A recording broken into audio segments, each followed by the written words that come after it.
विक्री करून उरलेल्या प्लॉटवर पत्नीचे नाव चढविण्यासाठी लाच मागणाऱ्या भंडारा एसडीओ कार्यालयातील सहाय्यक महसूल अधिकारी 3,000 रुपयांची लाच घेताना अडकला। सुनील लोहारे वय वर्ष 45 असे लाचखोर अधिकाऱ्याचे नाव आहे। तर सदर कारवाई भंडारा येथील उपविभागीय कार्यालयात करण्यात आली। या कारवाईमुळे महसूल विभागात एकच खळबळ उडाली आहे। भंडारा तालुक्यातील केसलवाडा येथे तक्रारदाराच्या पत्नीच्या नावाने प्लॉट आहे। त्यातील काही क्षेत्रफळाचा प्लॉट सन 2017 मध्ये तक्रारदाराने विक्री केला होता। त्यावेळेस चुकीने तक्रारदाराच्या पत्नीचे नाव 7/12 वरून कमी करण्यात आले, तर अन्य व्यक्तीचे नाव 7/12 वर चढविण्यात आले।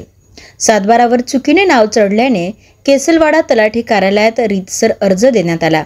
तलाठी कार्यालयाकडून सदर अर्ज पुढील कार्यवाहीकरिता उपविभागीय कार्यालयात भंडारा येथे पाठविण्यात आले। अर्जावर दुरुस्ती संदर्भातील आदेश घेऊन 7/12 वर दुरुस्ती करण्यासाठी सहाय्यक महसूल अधिकारी सुनील लोहारे यांनी तक्रारदाराकडे 3,000 रुपये लाचेची मागणी केली। अखेर 3,000ची लाच घेताना रंगेहात अटक करण्यात आली।